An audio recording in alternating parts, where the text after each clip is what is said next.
اللہ عز و جل کے نام سے شروع جو بڑا مہربان نہایت رحم والا ہے۔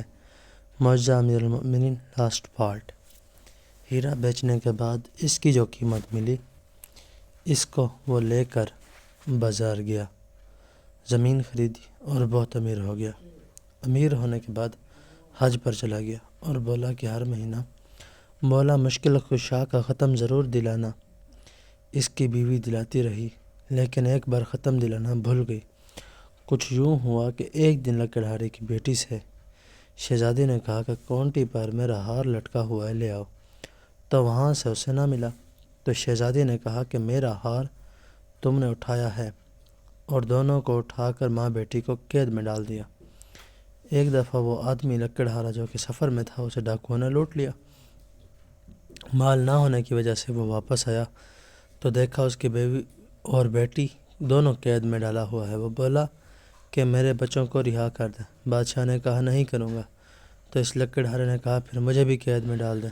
لکڑہارے نے اپنے بیوی سے پوچھا میرے جانے کے بعد مولا مشکل کشا کا ختم دلاتی رہی ہو؟ انہوں نے کہا نہیں۔ لکڑہارے نے کہا اسی کوتاہی کی سزا ملی ہے۔ لکڑہارا قید خانہ کے دروازے پر کھڑا ہوا تھا اور سامنے سے ایک نوجوان گزرا۔ اس سے کہا کہ میرے سے 5 روپے لے لو اور مجھے اس کی شیرینی لا دو۔ اس نے کہا کہ میں نہیں لا کے دے سکتا۔ وہ چند قدم آگے گزرا تھا، گھوڑے سے گرا اور مر گیا۔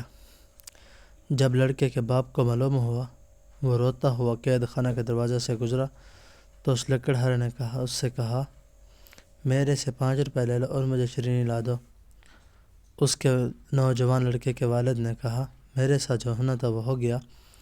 اس نے لکڑہارے سے روپے لے لیے اور اسے شیرینی لا کر دے دی۔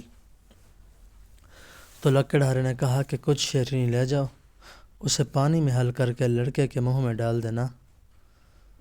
چنانچہ اس نے ایسا ہی کیا۔ جو ہی پانی کا قطرہ اس لڑکے کے حلق میں گیا، لڑکا کلمہ پڑھتا ہوا اٹھ بیٹھا۔ ادھر دوپہر کے وقت بادشاہ نے دیکھا ایک خوبصورت چڑیا جو کہ منہ میں وہی ہار اٹھائے ہوئے کاؤنٹی کی طرف آ رہی ہے۔ تو بادشاہ نے لکڑہارے کو بلایا اور کہا کہ کیا ماجرا ہے کہ یہ چڑیا ہار لے آئی ہے؟ لکڑہارے نے سارا راز بتا دیا۔ بادشاہ بہت خوش ہوا، تاج اتار کر اس کے قدموں میں رکھا اور کہا کہ آپ میرے باپ اور میں آپ کا بیٹا، جب تک زندہ رہوں گا آپ کی خدمت کرتا رہوں گا۔